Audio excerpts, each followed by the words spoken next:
देखिए, जो लोग लेट से ज्वाइन किए हैं वो वीडियो में सारा वर्णमाला का चैप्टर सारा वर्णमाला का भाग देख लेंगे, वहां से समझ लेंगे और नोट्स बना लेंगे।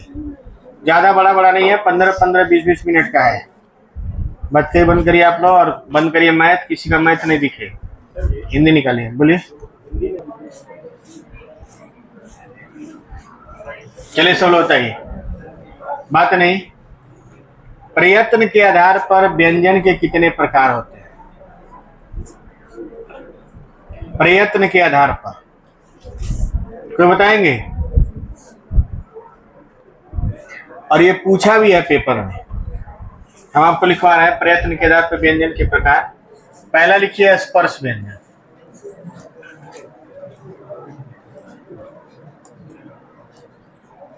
दूसरा है स्पर्श संघर्षी व्यंजन।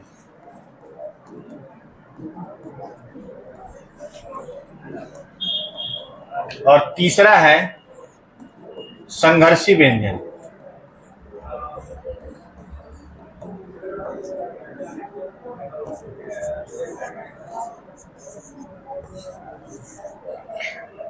इसके अलावा बताइए। ठीक से बता रही हैं। यहाँ इसके बाद लिखेंगे प्रकंपित व्यंजन,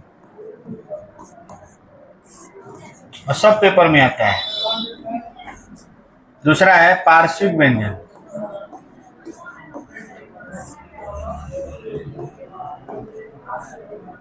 इसके बाद क्या है? उत्क्षिप्त व्यंजन।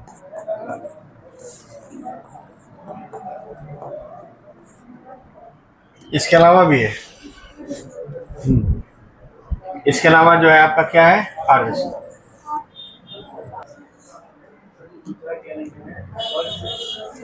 स्पर्श संघर्षी बच्चों 8 नंबर पे लिखेंगे पंचमाक्षर। इतने चीज के बारे में हम लोग जानेंगे। इसको आज और कल मिलकर समाप्त कर देना है।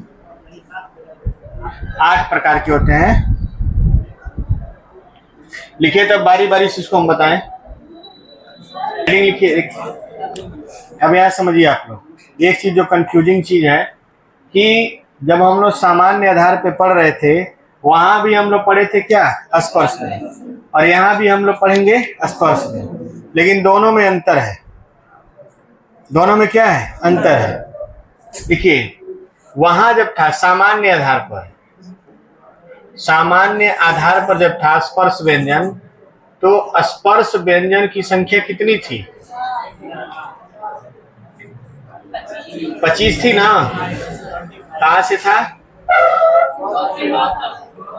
क से म तक। क से म तक कितने लोग थे? 25। लेकिन यहाँ पर 25 नहीं होगा, यहाँ पर कितना होगा? 20। अब आप कहेंगे परीक्षा में आएगा तो किसको मारेंगे? तो परीक्षा में आएगा तो आप मारेंगे किसको? 25 वाले। परीक्षा में कैसे आएगा अभी आपको हम समझा रहे हैं, ठीक है? धैर्य रखेंगे आप, कुछ नहीं घुमाएगा, ठीक है? हेडिंग लिखिए स्पर्श व्यंजन।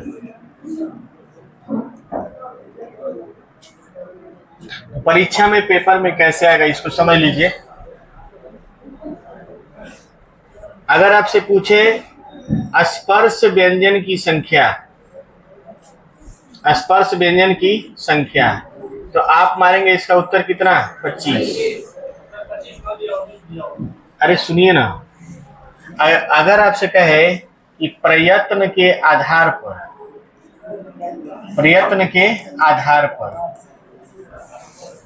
स्पर्श व्यंजन की संख्या,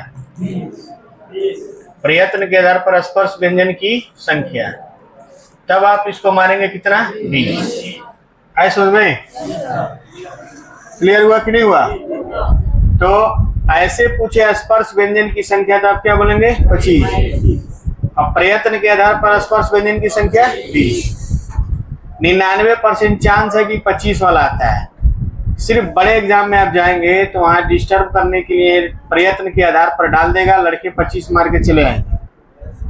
छोटे मोटे एग्जाम के लिए नहीं है कुछ। तो प्रयत्न के आधार पर जो स्पर्श व्यंजन है वो कौन कौन है? क, ख, ग, घ, अंग। ठीक है। च, छ, ज, झ, य जो है ये गायब हो जाता है। यानी प्रयत्न के आधार पर च, छ, ज, झ, य जो है वो स्पर्श व्यंजन नहीं है। हाँ, च वर्ग गायब रहेगा। ट, ठ, ड, ढ, ड़, त, थ, द, ध, न, और प, फ, ब, भ, म। तो इनकी संख्या कितनी है गई? 20। ऐसा इसलिए होता है कि जो च, छ, ज और झ है ये स्पर्श संघर्षी बन जाते हैं। क्या बन जाते हैं? स्पर्श संघर्षी। अभी आगे हम लोग पढ़ेंगे। ठीक है, चलिए लिखिए इसको। लिखेंगे प्रयत्न के आधार पर स्पर्श व्यंजन की संख्या 20 होती है। प्रयत्न के आधार पर स्पर्श व्यंजन की संख्या 20 होती है। इसमें च वर्ग शामिल नहीं होता है। प्रयत्न के आधार पर स्पर्श व्यंजन की संख्या 20 होती है और इसमें च वर्ग शामिल नहीं होता है।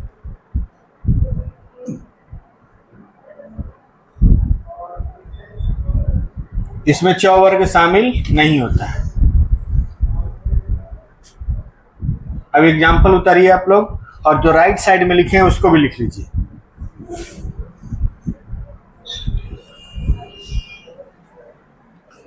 चलिए आगे देखिए। देखिए स्पर्श संघर्षी।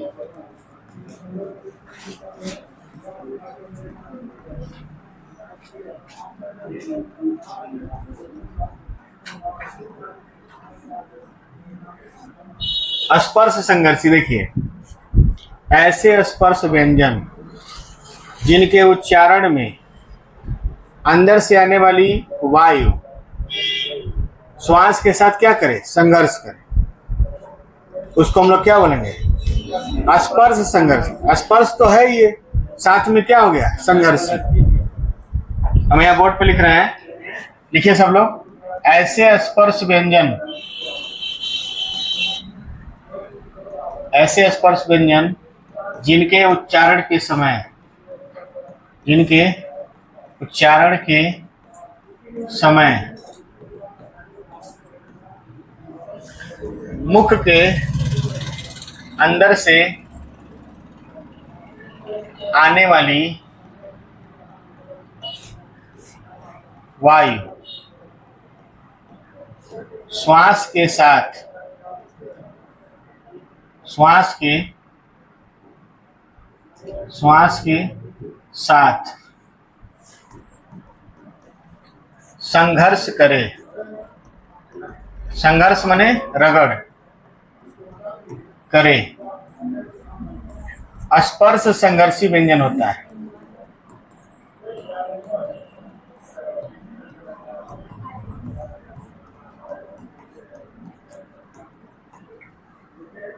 स्पर्श संघर्षी व्यंजन होता है।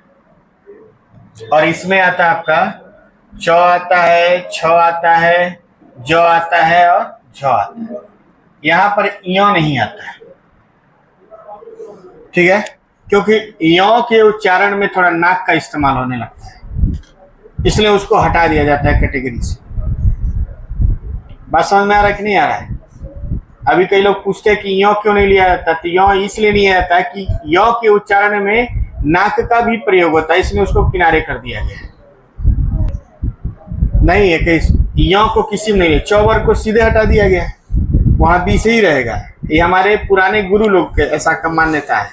अब हम लोग उसमें कुछ बदलाव करेंगे तो परीक्षा में फेल हो जाएंगे, समझ रहे हैं? इसीलिए हम लोग को बदलाव नहीं करना है, याद कर लेना कैसे क्या है। ऐसा में ठीक। तो इनकी संख्या कितनी है? 4। अगर परीक्षा में पूछ दे कि स्पर्श संघर्षी व्यंजन की संख्या कितनी है तो आप क्या बोलेंगे? 4। और प्रयत्न के आधार पर स्पर्श व्यंजन कितने हैं? 20 हैं। स्पर्श व्यंजन कितने हैं? 25। आगे बढ़ा जाए। तीसरे नंबर पे क्या लिखे थे हम लोग? संघर्षी व्यंजन। चलिए लिखेंगे संघर्षी व्यंजन।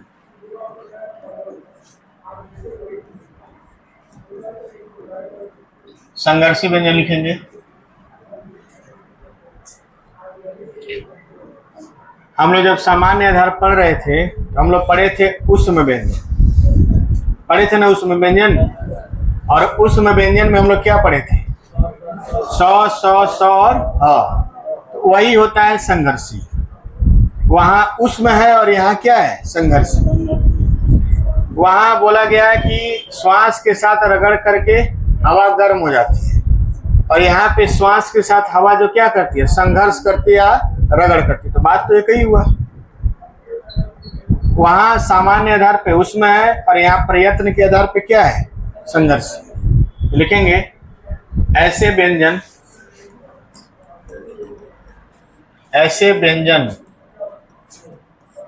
जिनका उच्चारण करते समय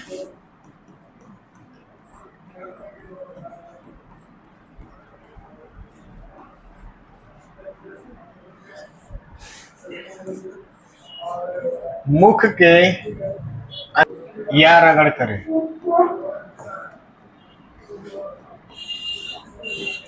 और इसमें आ जाएगा आपका 100 और बात नहीं बच्चों, पहले शुरू से जो पढ़ाए हैं उसको दोहराते चलिए। अब जैसे आज मान लीजिए समय का अभाव था, लेकिन कल तो नहीं रहेगा, तो कल पहले बाकायदे पूछेंगे, उसके बाद आगे पढ़ाएंगे। तो दोहराते भी चलिए, मेरा मुंह मत देखिए, दोहराते चलिए, ठीक ना। इसको हम लोग बोलते हैं तालव्य स। क्या बोलते हैं? तालव्य स। इसको हम लोग बोलते हैं मूर्धन्य स, मूर्धन्य स। और इसको बोलते हैं दंती स या दंत्य स, कुछ भी बोल देंगे, कोई दिक्कत नहीं। और इसका है क्या होता है? कंठ होता है। इनकी संख्या कितनी है? 4। उतारिए इसको आप लोग। परिभाषा किसी का नहीं पेपर में पूछेगा, पेपर में हमेशा उदाहरण पूछेगा। बात नहीं बच्चों। चलिए आप लोग ध्यान से देखिए। सबसे पहले हम आपको बताएं प्रयत्न के आधार पर स्पर्श व्यंजन कितने होते हैं? 20। उसके बाद आपको बताया गया है स्पर्श संघर्षी व्यंजन कितने होते हैं? 4। च छ ज झ। उसके बाद आपको बताया गया है कि संघर्षी व्यंजन कितने होते हैं? 4। स। इसको हम लोग कहते हैं कंपन जात व्यंजन। प्रकंपित व्यंजन का दूसरा नाम क्या है? कंपन जात। ऐसा व्यंजन, अभी लिखेंगे नहीं आप लोग, ऐसा व्यंजन जिसके उच्चारण में जीभ में क्या हो? कंपन हो। जीभ में क्या होता है? कंपन हो। अब सभी लोग बोलेंगे र, जीभ में कंपन हो रहा है कि नहीं हो रहा है? तो ऐसा व्यंजन जिसके उच्चारण में जीभ में कंपन हो वो क्या होता है? प्रकंपित व्यंजन। और इसी को हम लोग कहते हैं कंपन जात, और इसी को हम लोग कहते हैं लुंठित व्यंजन। क्या कहते हैं? लुंठित व्यंजन। ठीक है, इसी का नाम कंपन जात है और इसी का नाम क्या है? लुंठित व्यंजन। और ये सबका उत्तर कौन है? र। तो पहले एक लाइन लिखेंगे ऐसा व्यंजन जिसके उच्चारण में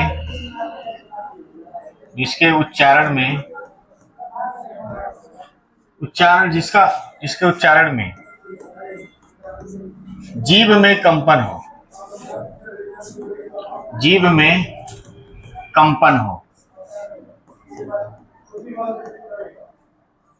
जीभ में क्या हो, कंपन, उसे प्रकंपित व्यंजन कहते हैं।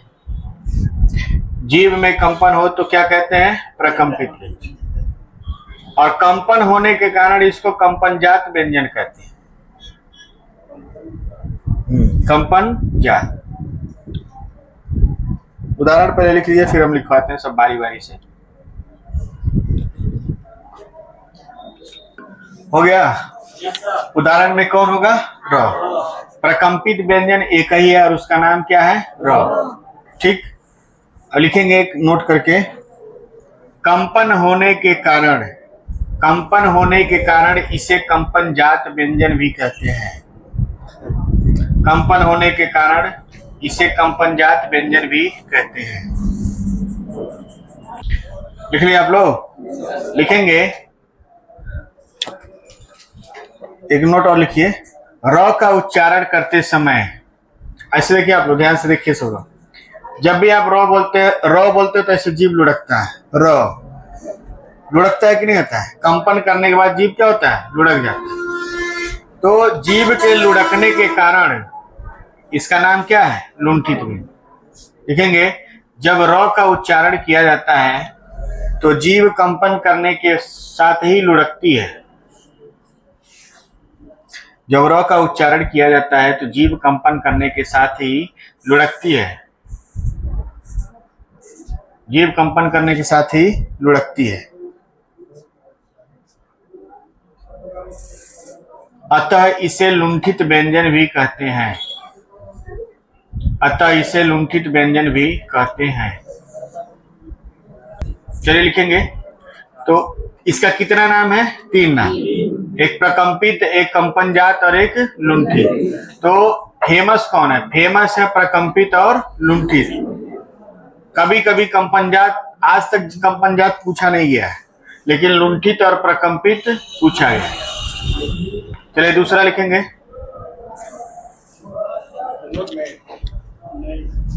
अब वाला हेडिंग लिखिए, पार्श्विक व्यंजन। हाँ भाई, पार्श्विक व्यंजन लिखिए। सबके बारे में जानेंगे तभी तो परीक्षा में उत्तर देंगे। पार्श्विक व्यंजन,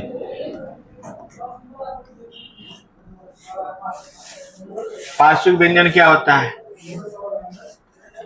देखिए,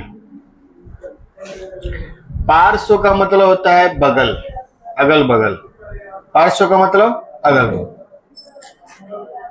तो ऐसा व्यंजन जिसका उच्चारण हम करते हैं तो जीभ जो है, अंदर से जो हवा आती है वो जीभ के अगल बगल से निकलती है। अब ऐसे सब लोग बोलिए लौ। जब आप लौ बोल रहे हैं तो जीभ आगे मसूड़े में क्या हो रही है, टच हो रही है। लौ बोल रहे हैं तो छुआ रहा है ना, तो जो अंदर से आने वाला हवा है वो सामने से न निकलकर अगल और बगल से, दोनों पार्श्वों से निकलता है।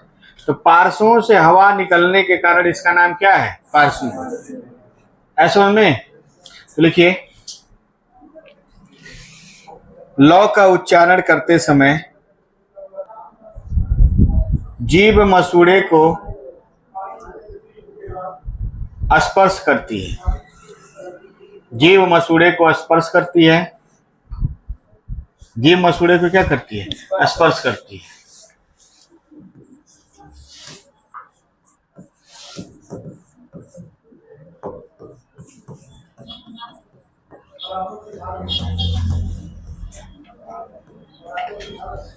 और मुख के अंदर से आने वाली हवा, मुख के अंदर से आने वाली हवा या वायु, लिखिए वायु, जीभ के दोनों पार्श्वों से निकलता है।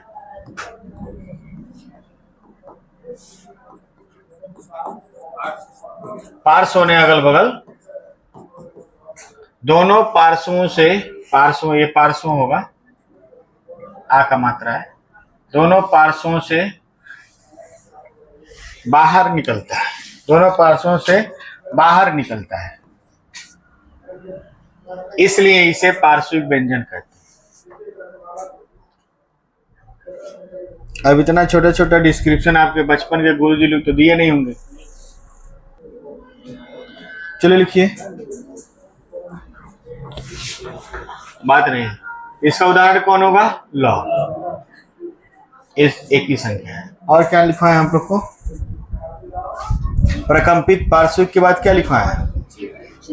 उच्छिष्ट। उच्छिष्ट सबसे बाद में बताया जाएगा। उसके बाद चलिए लिखिए अर्धस्वर। उच्छिष्ट आप लोग को कल बताएंगे। कल तो रीजनिंग है ना, सीट सबके पास है ना? कल सब लोग रीजनिंग लेकर आएंगे। सभी लोग कल रीजनिंग लेकर आएंगे। जो चैप्टर चल रहा था उसको पूरा कराना है।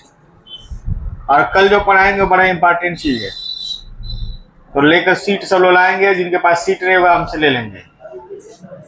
हेडिंग लिखिए अर्धस्वर। बात नहीं बच्चों,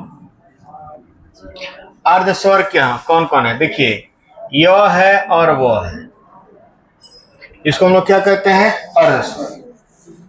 कैसे अर्धस्वर है इसको भी हम समझा दे रहे हैं।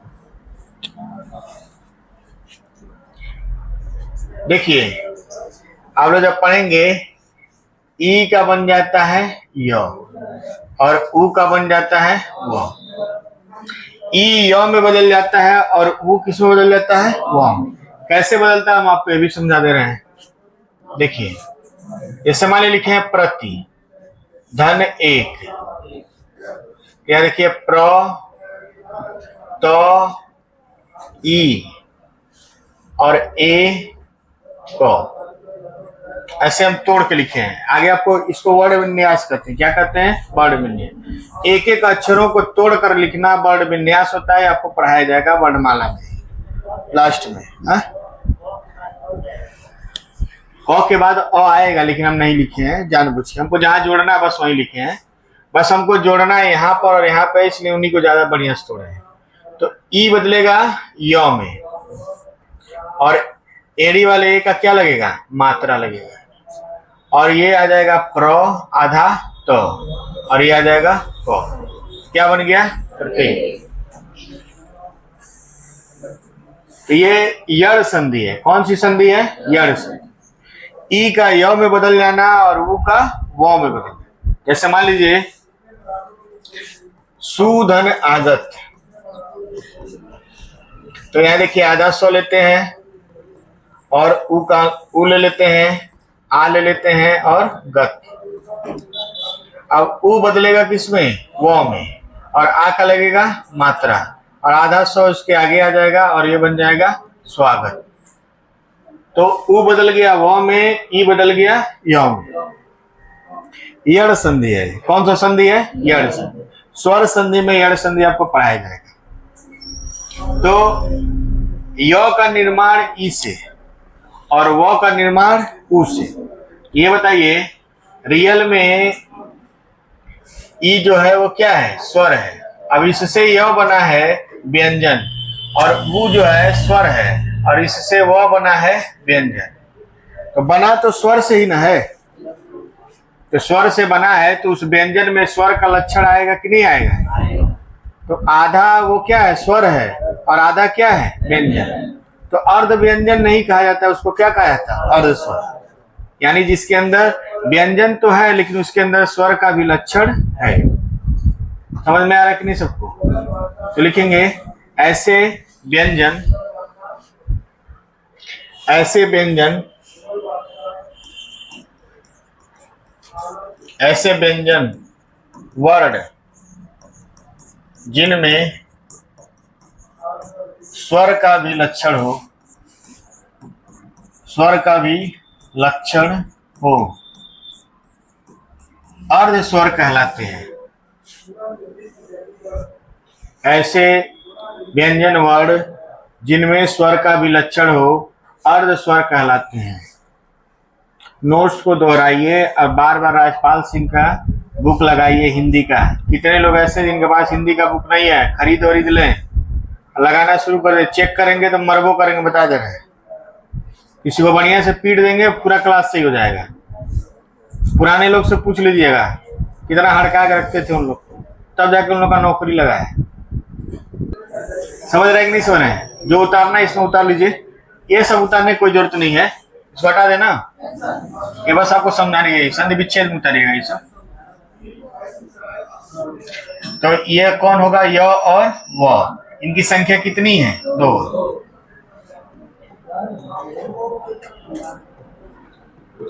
अब देखिए, य को कहा जाता है पूर्ण अर्ध स्वर, य को कहा जाता है पूर्ण अर्ध स्वर, और व को कहा जाता है अर्ध अर्ध स्वर। ठीक है, हालांकि ये कभी पेपर में आया नहीं है, लेकिन आप जानकारी के लिए इसको रख सकते हैं कि पूर्ण अर्ध स्वर कौन है, य है, और अर्ध अर्ध स्वर कौन है, वो है। परीक्षा में अभी तक पूछा नहीं गया है, बड़े एग्जाम में पूछा जा सकता है या कभी भी पूछा जा सकता है। अर्ध स्वर की संख्या कितनी है, 2, य और वो।